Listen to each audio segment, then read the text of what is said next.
What's good, you guys? Welcome back to my motherfucking channel. I want to give a kawaii gang shout out to Christina, Nicole, Marceline, Pinky, The Mystery, and Oh So Petty. Thank you guys so much for being the first four to comment on my last video. I appreciate all of you guys who try to make to these videos, and shout out to the premiere squad. Thank you guys for showing up at my last premiere, and we're just gonna keep doing this thing. So yes, Miss Thing, this is the acrylic for beginners series. Video start now, okay?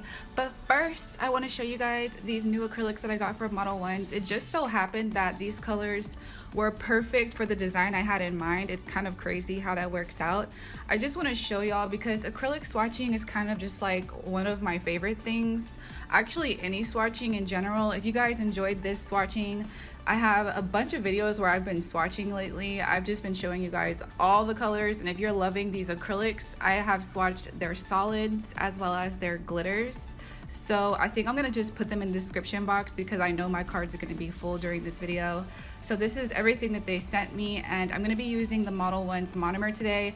Just a tip, let's get started early with these tips right now. Sometimes it is better to use the monomer that's recommended with acrylic products. I used to think it was kind of like a scam or a hoax, but I think it really is legitimate that sometimes the monomer that's paired with acrylics actually does perform better with it. This acrylic product has a very frosting-like texture. It's kind of different, but I don't mind it. So I really loved all of these dark shades. A lot of these have like this Mylar flaky consistency thing going on.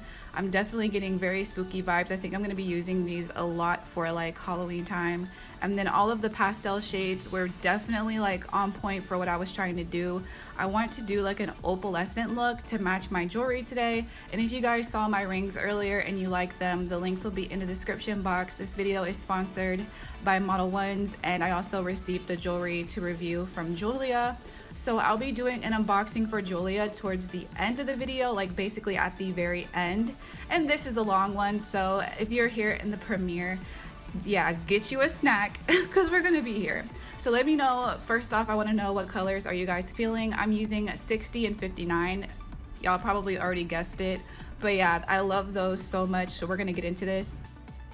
All right, you guys, so we have the Model Ones clear, and I also pulled out these solid green and blue from Model Ones, and then I'm gonna use some of this teal star hollow from JoyyfulSparkless. Hey guys, I'm about to do some nails in a little bit, and I'm wearing the black smoke Treche talons, and they are so cool. They look so dope. I did not expect to like them as much as I do. So I do have an affiliate code to save you some money. I also want to do an unboxing for Sofias Kawaii Shop. She sent me this really cute package. I have to cover it up because my address and her address is on it. But anyway, she made it really cute. It's like a pink bubble packaging with like a Kuma sticker paper on the front, and it's so pretty. And if you guys are like, who is Sofias Kawaii Shop? Then you missed my video where I unboxed her stuff for the first time. She makes really cool stuff. I'm gonna link that video in the cards so you can catch up and just see the type of stuff she has in her shop. She has glitters and nail supplies at JoyyfulSparkless. And Sofias Kawaii Shop is resin decorations and creations and kawaii deco stuff. And I think you guys would be into it. I think you would. Oh, Meggy lol. Oh, Meggy lol. Oh! You guys, look at these.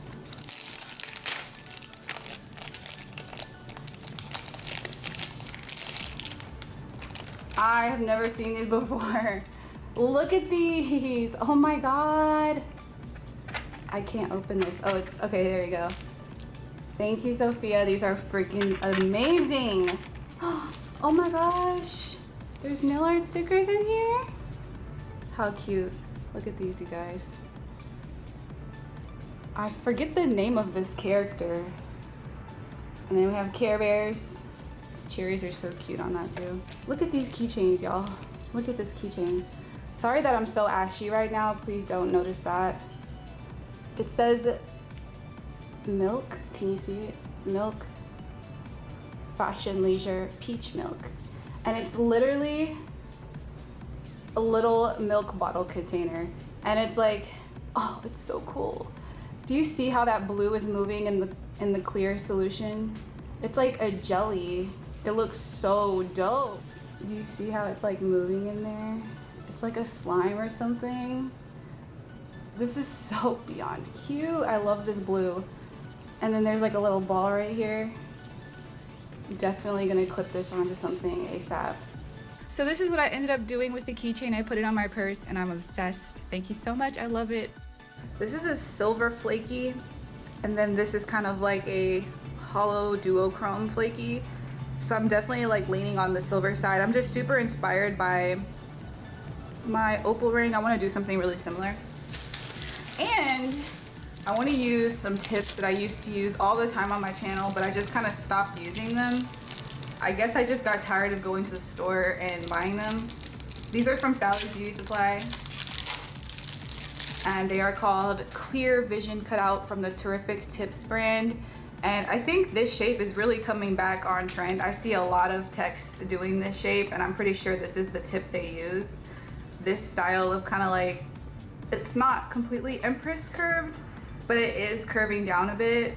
I do want to do some like glass tips, and then some of full cover like opaque nails. So I'm going to be using some of these, and then for the nails that are going to be full coverage, I'm going to use the natural one so I don't waste the clear. So I have all the tips I want to use right here. I'm going to flash cure my tips on with base coat gel.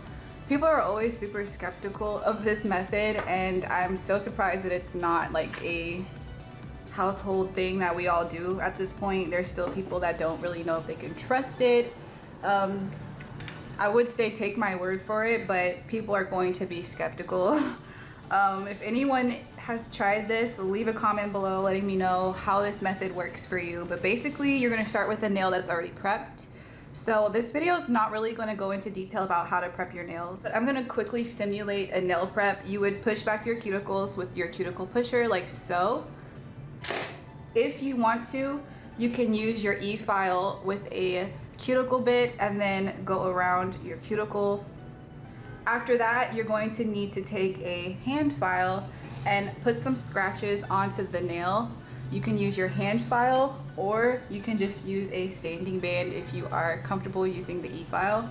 So then at that point, there's going to be a lot of dust on your nail, so you're going to need to brush that dust away using a dust brush, or you can just use a cotton pad, lint-free cotton pad with some alcohol on there to kind of like get that dust away. But the best thing that I would recommend is that you use something that's going to physically remove the dust, like literally get it away from the nail. So to dehydrate, I've been using the nail dehydrator for prepping from MAKARTT. This is actually a two-step. It comes with the dehydrator and the primer. I personally don't feel that the primer itself is strong enough for heavy-handed people, because I tried it on my sister, it didn't work on her. But the dehydrator is still good. I don't have any more YoungNails swipe, so I just been using this to dehydrate. So this is gonna remove all the oil from your natural nail, that way you don't have lifting. Once your nail is dehydrated, you'll then apply your primer. I like using YoungNails Protein Bond Primer, so then you would just take that out and apply it, and it's gonna make your nail tacky. That tacky means that you're ready to go. This is my favorite base coat gel right now. It is so thick. It's amazing, and it works really well for heavy-handed people. It's been working really well on my sister. She actually banged her finger on her tub, cleaning out her bathtub, and the nail didn't lift at all. So you would apply a layer of gel like this, base coat gel, onto your prepped nail, and then you would take your tip that you already pre-sized and then put a little of gel on the tip. You guys should know that when you're doing this method, you need to use a tip that's either clear or sheer. It can't be like a solid colored tip, because the light has to be able to get through in order to cure the nail. So you're gonna hold it down onto your finger, and I'm using the mini flashy from Enail, but there's actually mini flashies on Amazon. I'm not really sure if they're the exact same quality or anything, but people have told me that they got them on Amazon and they liked them, so yeah. So that's the nail cured on. The nails are not fully cured until you put them in the lamp. So yeah, that's the shape that we have on these, and they are definitely curved nails, y'all. So I'm gonna go ahead and cure on all my nails and then stick my fingers in to get a full cure. So after you got a full 60 seconds in the lamp, these nails are really gonna be on here well. So you're pretty much good to go. The nail is gonna be tacky because base coat gel cures with a tacky layer. I personally do not cleanse the tacky layer. I find that it's really irrelevant. You don't have to do it. If you wanna do it, go for it. So these are the glitters I'm gonna be putting inside the nail. I have some silver butterflies, and then these look like some silver alloy fairies. I forgot to show these earlier. So the next thing I'm gonna do before I start applying the product to the nails is I'm actually gonna shape these up with my sanding band and my Efile, just to get them kind of like in the shape that I want them to be in. I like doing this before applying the product. That way your nail is not extremely thick and unmanageable by the time you're done applying product. So I'm gonna change my bit. This is the Efile from Enail. People have asked me to kind of give my opinion on it, and I do like it. Ever since I got it, I've been using it because it's cordless, and I just feel like cordless is the future. It's very compact, and ever since I got this Efile, which I will put the date on screen because I don't remember, I haven't had to charge it once, and it still has 2 out of 4 bars, and I love it. It goes 40K RPM, and I never lose control of this Efile, which is amazing. So it's on right now. I have this at 23,000 RPM, so it's about midway speed of like its full potential. I'm gonna grab the dust collector, put it on my lap. This is my preferred way to file nowadays. I like filing in my lap. It's more comfortable. So let me zoom you guys in. Alright, so yeah, we're just taking down that bulk on the sidewalls like I told you guys about, and I do end up etching over the nail in that line of demarcation. You don't really have to do this, but I think thinning out the nail kind of just helps with the overall design. Something I always mention is that when you're working with a clear nail, it's a good idea to etch it so that it turns white, and then you can see the shape so much better than when the nail is crystal clear. And of course, when you just go in with some gel after this, it will go back clear if you are worried about that.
So we're ready to start actually applying the product.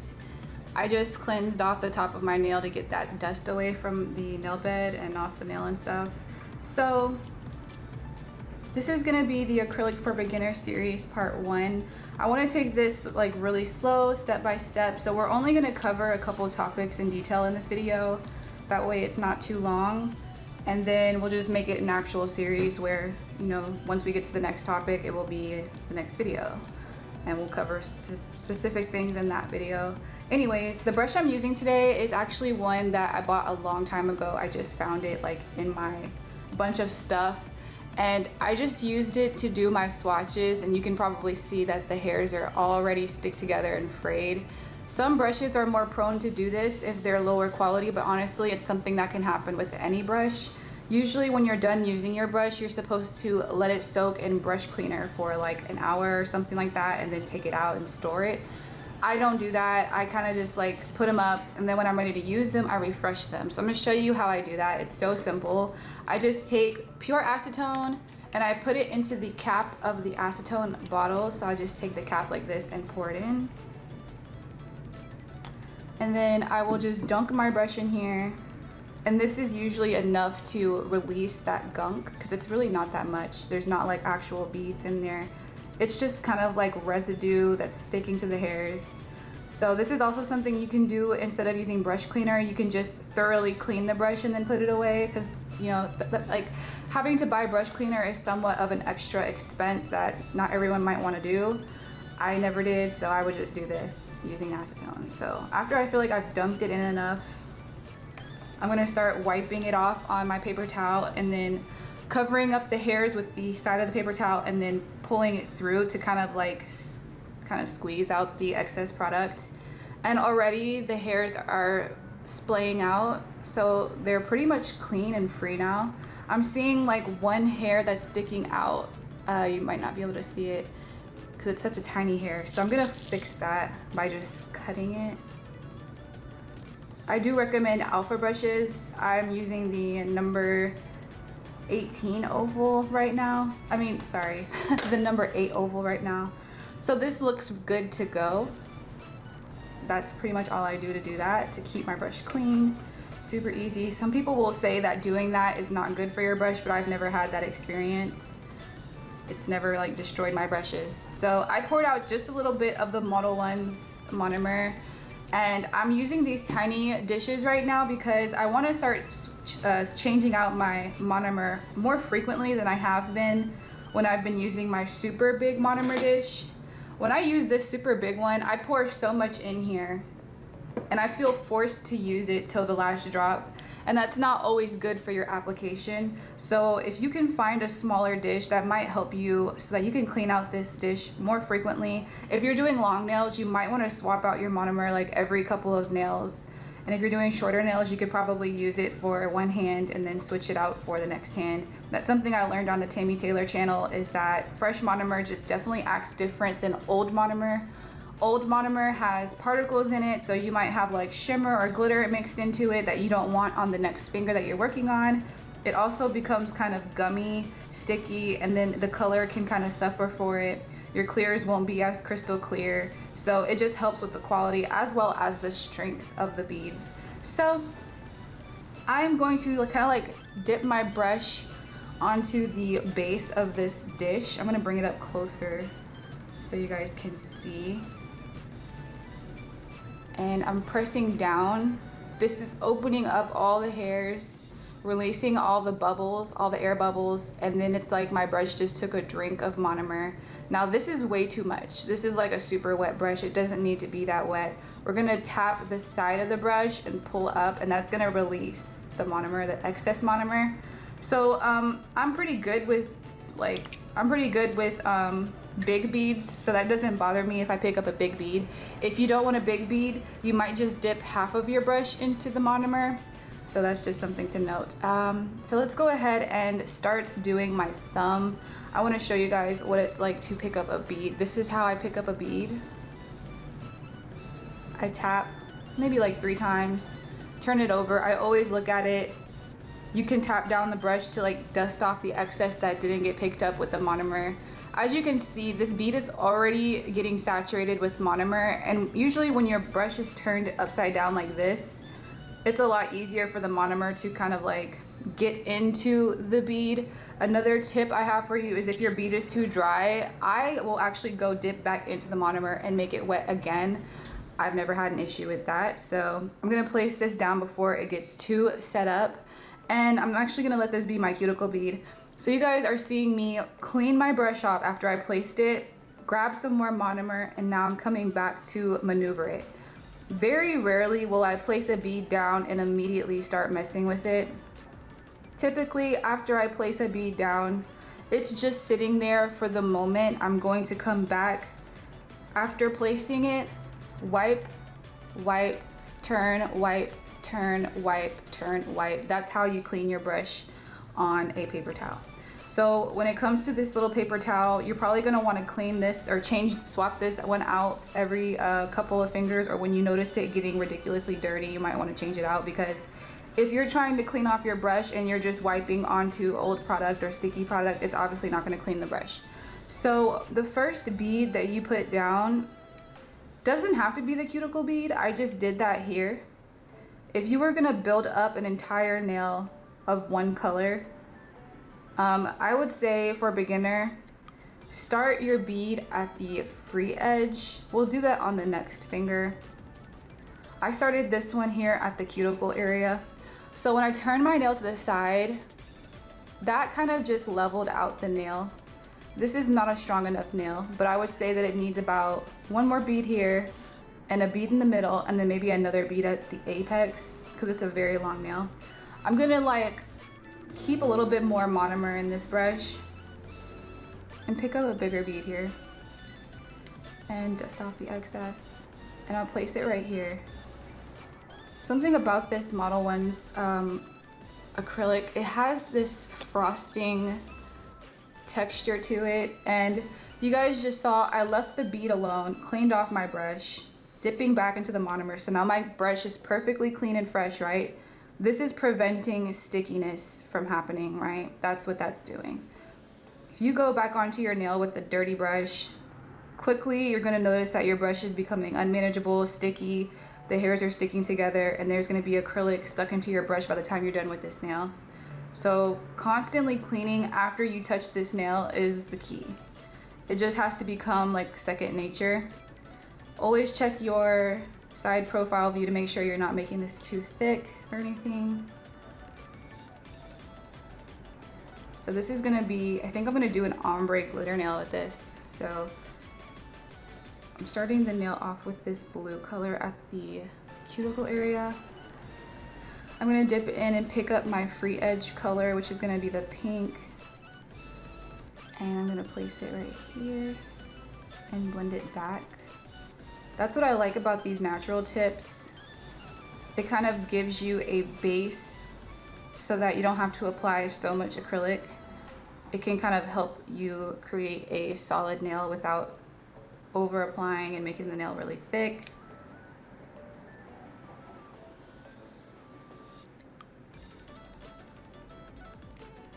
So this video is focusing on bead consistency, how to clean your brush, and how to use your brush. The next video, I think I will just go into more detailed topics like using nail forms and maybe some more detailed tips about encapsulating certain things like decals and really big stuff that can give you bubbles. But you guys can definitely let me know like what you want to know more about, what you need more help with. But controlling your brush is definitely the first step. The first step to like having success with acrylic, I think. Anyways, so I kind of like how this looks. I'm gonna put one more bead at my cuticle way back here.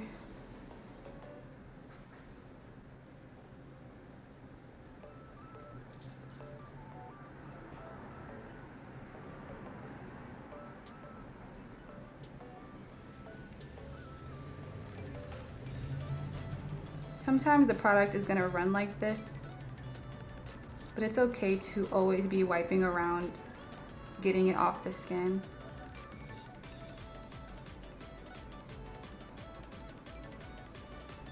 So at this point, looking at the side view, I think the nail is pretty thick enough for my personal taste. I think I'm gonna just complete it with some glitter, and then I'll do a very thin capping of clear. So I'm just gonna take some of this hollow flaky. My kind of idea for this is like a crystal or something like magical.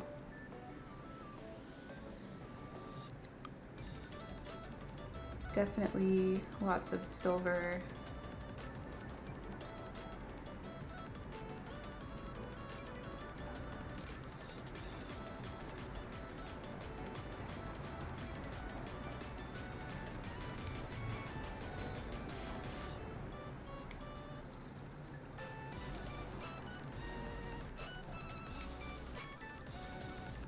So that's that. I'm gonna put a little, tiny little bit of clear acrylic down here, and I'm gonna pick up one of these stars. Like that. And then an even smaller one right there. And then another small one back here. And then I'm gonna cap this nail. So when I'm capping, I'm really cleaning off my brush a lot. And I'm gonna pick up a very runny wet bead. This bead is already fully saturated, so it's really runny. Placing it, cleaning my brush off, another really wet brush, and I'm reapplying monomer into this bead to make it even more runny. I'm tilting my finger down when I'm capping because I want this clear to just run down the nail. And it's almost like painting. I'm really just quickly gliding it down to give it the thinnest little cap that I can because I don't want to make it thick.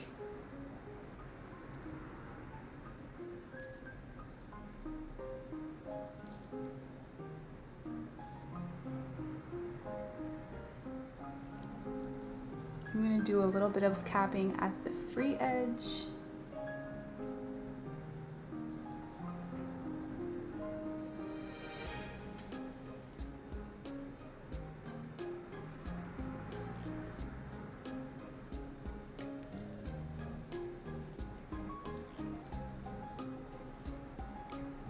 And just with a wet brush, I'm going to just smooth over the nail. And that's that finger done. Acrylic is self-setting, so if you're coming from polygel, you might be uncomfortable with the fact that it's self-setting. You just have to practice. I would just practice putting beads onto paper towel all day so that you just get comfortable with making beads, period. And then move on to just like practice hands, working on your practice hands, and then you can try a full set on yourself. I'm gonna just clean my brush off in between each finger because I'm noticing the hairs are already getting kind of dirty again. And this is something that you just need to do it as much as you need to. Just use your judgment. So I'm gonna clean this off. I'm folding my paper towel to reveal a clean side. I'm actually gonna just leave this right there. So now we're gonna work on this clear nail. So my idea for the clear nail was to do a kind of like negative space, basically. I'm gonna grab some teal, a bead of teal, and place that. Wipe off my brush, dunk back into the monomer, grab a bead of this lime yellow, and place that. And now I have those both running. I'm gonna start swirling them a little bit into each other and then just trying to thin them out because these are just like a background color to give the nail a little bit more of a teal look to it.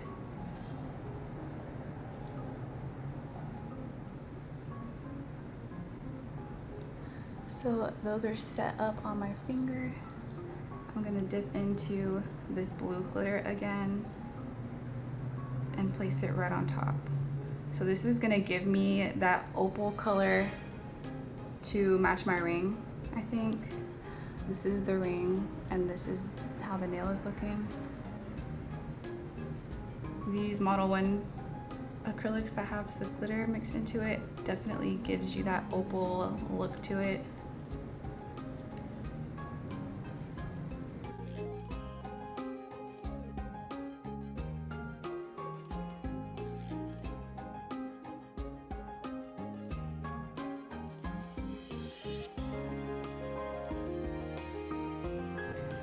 I just put the pink at the bottom for like good measure.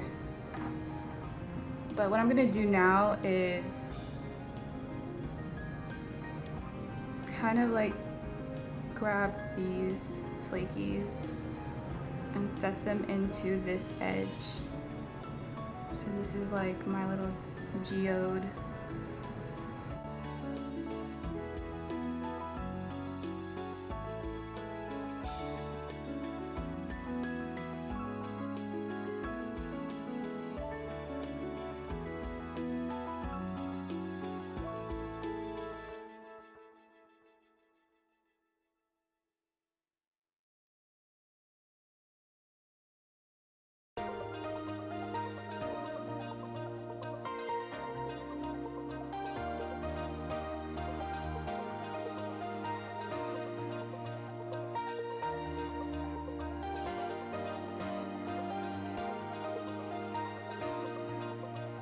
So now that those are kind of set up, I'm gonna grab a really runny bead of clear, and we're gonna just cap these with that clear. I'm pulling it back, and then I'm gonna tap it down.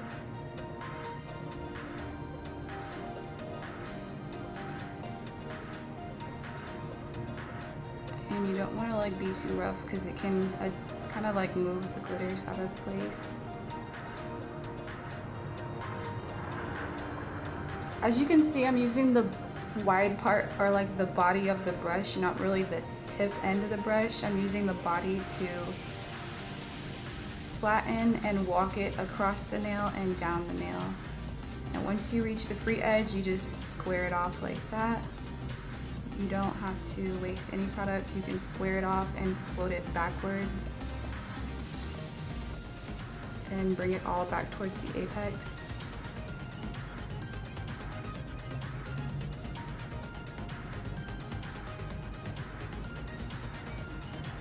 So this nail is pretty much thick enough. I'm just gonna do one more bead from the cuticle area down to the middle of the nail. So I have some more tips that I forgot to mention in the video. First, I want to say that this brush is actually a synthetic hair brush. I cannot tell if brushes are synthetic or not until I start using them, and then I can definitely tell they're synthetic because they start getting dirty so much quicker than they should, in my opinion. And I think that's just the case with synthetic hair.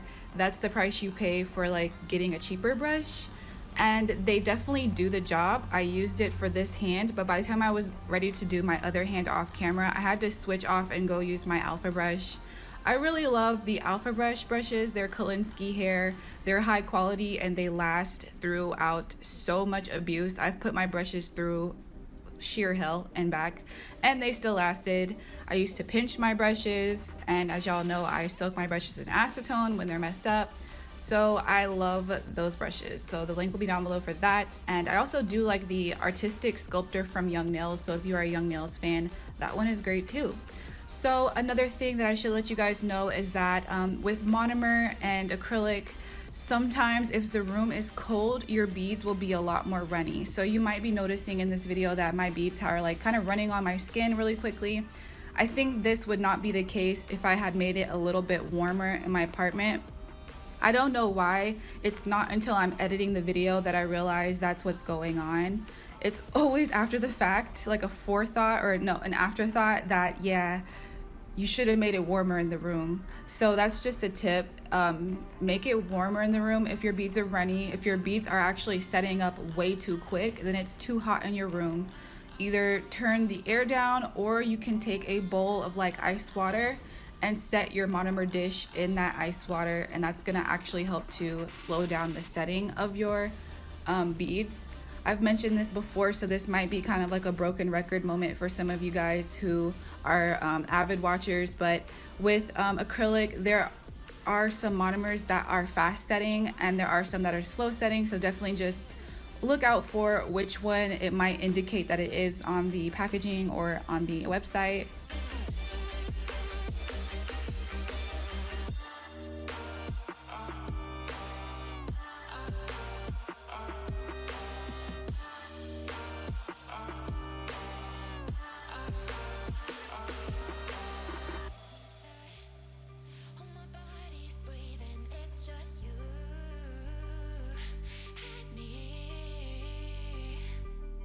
Feel my heart, it's beat tight.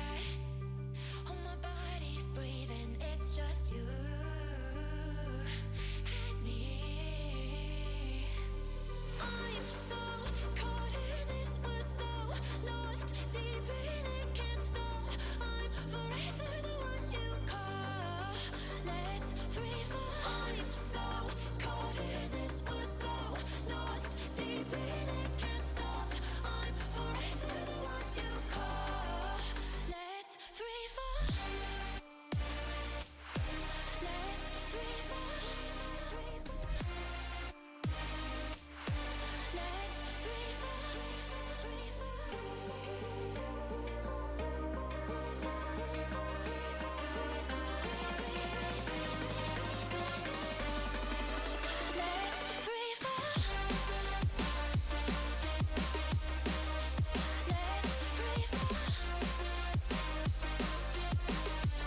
So after I finish like my acrylic, I'm gonna do my usual filing routine. With curved nails, it's so much harder because you have to kind of file that curve back like crisp and clean, because after applying the acrylic, they're kind of like little bits hanging down, and that is super hard to do with the hand file. I think it's worth learning how to e-file just to kind of fix this curved sidewall if you're interested in doing these types of nails. I really do love this shape. It's so sassy to me. It's so like snatched and just so, it feels really extra. I don't know, I really like it. I really like the feeling that these nails gave me. So if you are interested in these, you're definitely gonna need to learn how to e-file so that you can quickly snatch up those sidewalls.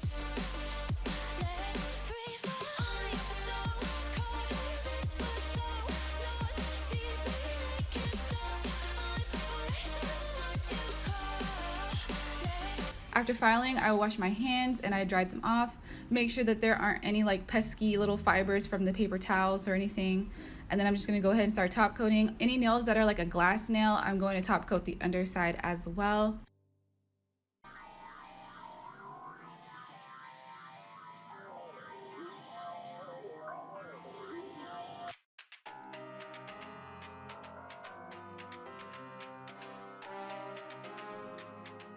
It's time to quit while we're ahead. Don't think like that. I will love you endlessly. If you don't believe, don't you be like that. I will love you. Alright, so for decoration, I'm using my tried and true MAKARTT rhinestone gel. I love this gel. It works amazing for flat backs, caviar beads, or really big 3D pieces or charms. It works amazingly. I've had these nails on for a couple hours now and no issues in sight. So just make sure that you're getting a very strong cure in your lamp, and make sure that you kind of like, if it's a big piece like this flower, I took my Flashy and just went right up to it on the sides to make sure that it was really getting cured at all angles. And another thing that's great about the rhinestone gel is that it is tack free.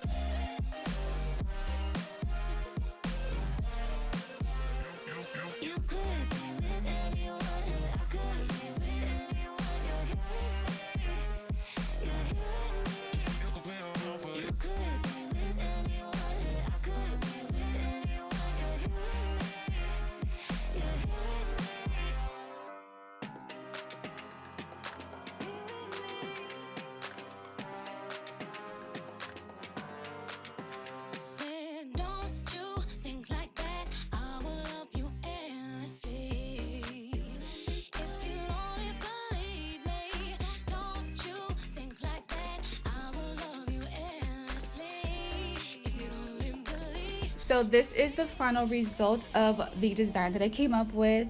It is so busy and crazy, and it's just like a lot more extra than I was expecting it to be. There's so much glitter and like sparkle, and then the silver. It's like really extra, but I hope you guys enjoyed and hope you guys learned something from this video. Make sure that you let me know what you want to see in the upcoming series. This is how they looked outside, and then the end of this video is going to be my Julia unboxing. So I just want to quickly say thank you so much for watching.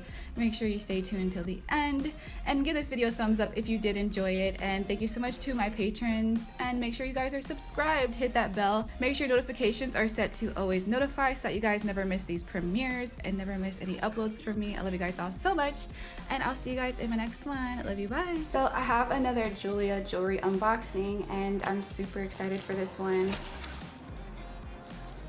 So as always, they give you a cute little bag, so if you wanted to make this a gift, you could just put the rings or whatever inside of this bag and present it like that. It comes with a book.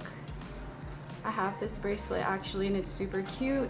I wore it in my last video, and put your own photos or your own names on them. Like this one has a name, so you can customize the stones on that. I have this ring and it's amazing. One thing about this jewelry from Julia is that it doesn't rust. It's not like cheap costume jewelry. I requested 3 different rings because I was going for a certain aesthetic.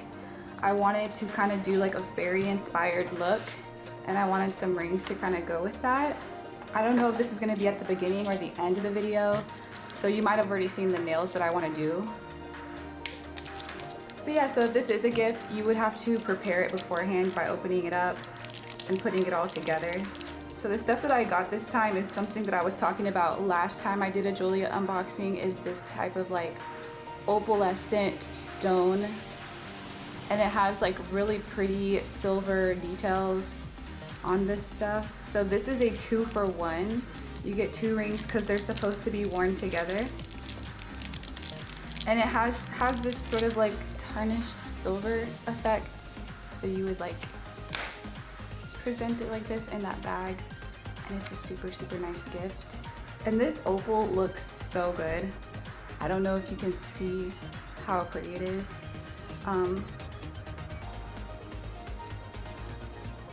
think you're supposed to wear it like that. That looks so dope. Oh my god. I love this. So it's kind of like a stackable. So this kind of just gives me a really, I actually sort of liked it the other way. So yeah, I could go either way. So this ring is obviously a part of the opal collection. And wow.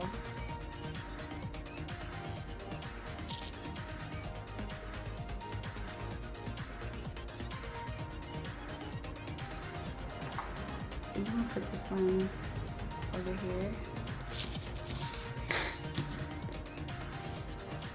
And then this one is also part of the opals.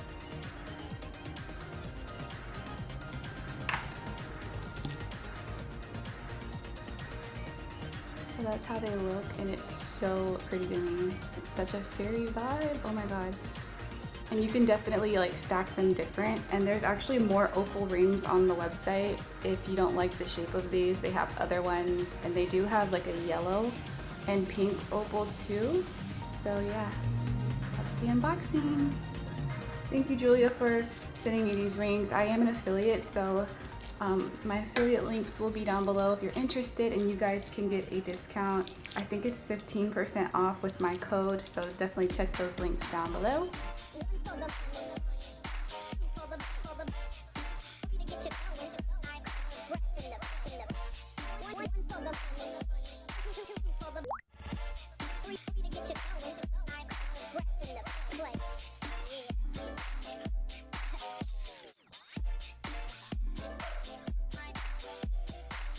The OG full bandit, the beat to the R18. In fact, if you ain't heard of me, take a seat, lay back and listen as I